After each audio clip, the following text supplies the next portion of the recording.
You want to know what it's like to go on this journey, and maybe you're thinking of starting your own, so here we go. First things first, results don't come overnight, and I've especially noticed this in fitness, as I've now been doing it for 8 years.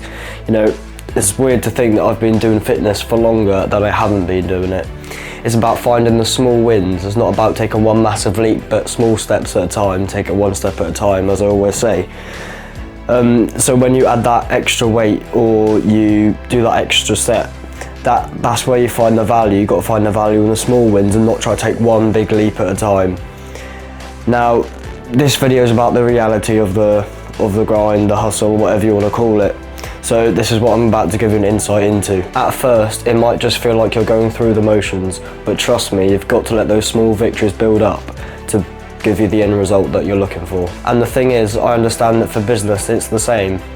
Now, you won't see success in the early stages, but if you keep showing up, keep putting in the work, then you should see your progress increasing. For example, posting one video might not change the game, but consistently uploading quality content, now that adds up, and it's about letting the small victories override the big wins that you see to build up something better for the future. Now let's talk about the challenges. In fitness, there are days where you're sore, tired, aching, etc. and you really don't feel like working out.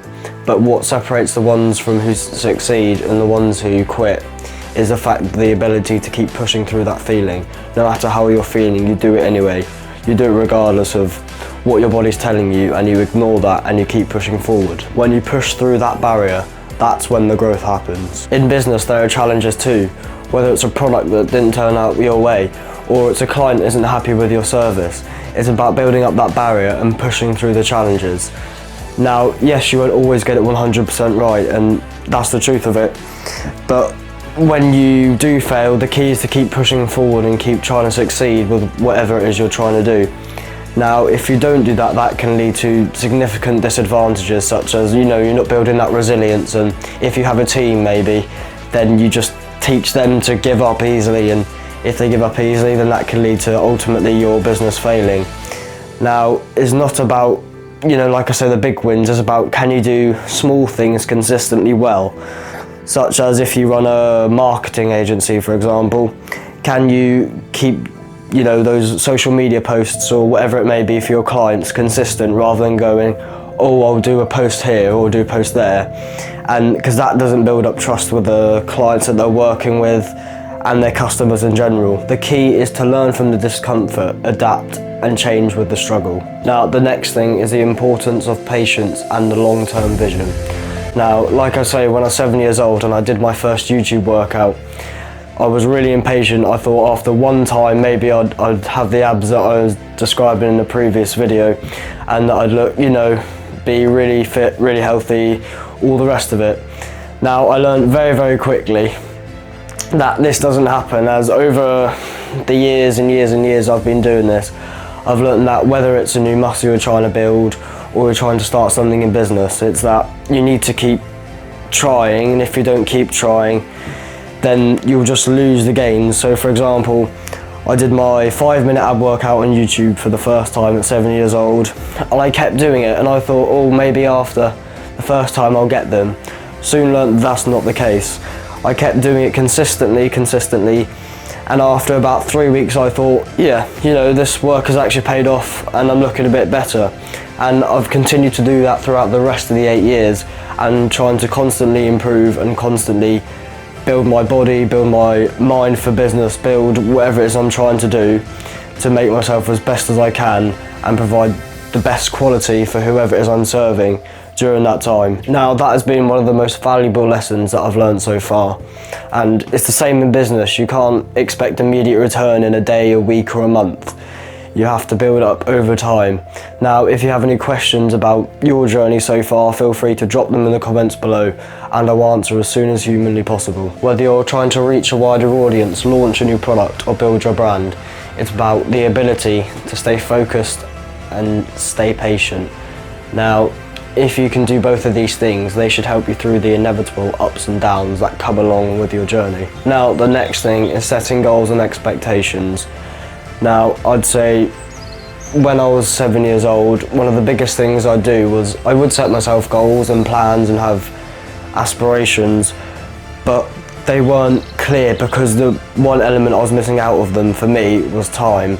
Now, when I add time into the equation of my goals and plans, then that really helps me to try and achieve them a lot faster. So when you set yourself a goal, you can't just leave it something, you know, that's never going to happen. So if you had 50 push-ups one day, then maybe you could say within 1 week I want to be able to do 60 in one go.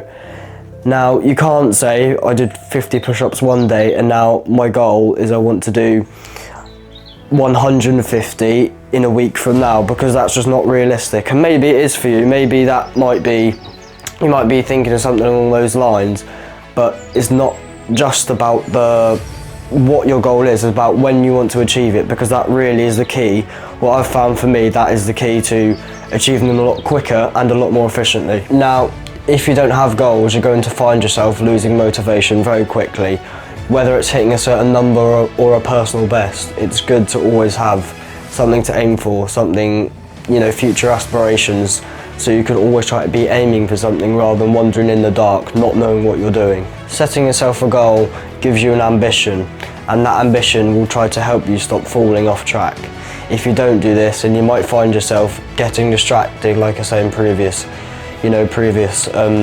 videos of scrolling on social media or watching a movie, and like I say, all those things are fine, absolutely fine, but it's in your chill time, and it's in your best interest to think, could I do something more efficient and more better with my time to improve my future?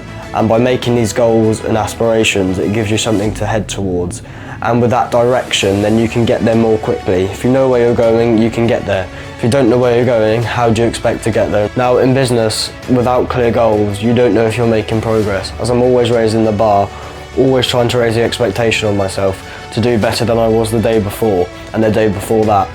Now, by having these goals and aspirations, and if I know that I've reached them, I know that I've actually got somewhere and done quite well. But if I don't know, I want to do well in business, well, that's very broad. Well, what do you want to do in business? What industry? What revenue do you want to make this month? How do you want to improve? What meetings do you want to have? You've got to have a specific plan to get there. If not, you'll just end up going all over the place and being very, not headed the wrong direction, but you'll be distracted and all over the place, and you won't have a clear route of where you're going. It helps you to track what's working, and when you find that works, you set the new goal, and then the next goal and the next goal, and that helps you to keep moving forward within whatever it is you're trying to do. Now, finding the reason why you're doing this has got to be one of the biggest motivators you'll come across. So like I say, there'll be days where you're tired, sore, aching, wanting to quit, and those days will come, trust me, they will. They're inevitable. But it's about when you go through those times, you've got to think, why am I doing this? What's the end goal? By thinking that, it gives you an extra bit of push to go for that ambition, for that goal, for that thing you set out to do. And if that thing's powerful enough, then it will push you forward and make you go further along your journey. Now, for me, this is about growing stronger both physically and in the business world, and you're about to see this all unfold on my YouTube channel as I document the whole process along the way, which I hope by me making these videos you find some face value in that too. If you know your mission and you know why you're doing this, then this is the separator between the ones who succeed and the ones who quit. So dig deep and find why you're doing this, and let that pull you through when the going gets tough. The next idea I wanted to share with you on this video about the reality of this journey I'm about to go on is that it's really a marathon and not a sprint. When you're first getting started out, you might be getting overexcited, thinking that maybe if it's in business, you're going to start a business, you're going to grow the business, you're going to have more profit every month, more revenue every month. And I would just say, think about it again, because when you actually start, nothing could be further from the truth. It takes absolute dedication, hard work and discipline to start this business that you're trying to do. No matter what sector it's in, you must put your full undivided attention into it. If not, it won't succeed. Now, by having this thought and this mindset, really, it pushes you to try even harder. If you constantly think, oh, I'm not doing enough, I'm not doing enough, I'm not doing enough. And like a marathon, you take it you take your own pace and you take your own time, and eventually you will finish, no matter how long it takes you, no matter what conditions it is, what the road surface is like. Same thing in business. No matter what you do, if you got your own pace and you try your absolute hardest, you will get there in the end. Yes, it differs from people. From, you know, it might take them 5 years, maybe it might take someone 50 years, but you will get there in the end no matter what. And you've got to have that thought process of, I will get there, I've got to take it at my own pace, I can't copy everyone else. If not, I wouldn't be doing my own original thing, and that wouldn't be what's right for me and how I'd grow properly. As long as you keep moving forward, that's the main thing. Now, to sum this whole video up, the grind isn't glamorous. Trust me, it's not. It's not about the big wins or the instant gratification, but it's about showing up and putting in the work day in, day out, especially when no one's watching. And with that, remember to take it one step at a time, and I'll see you in the next one.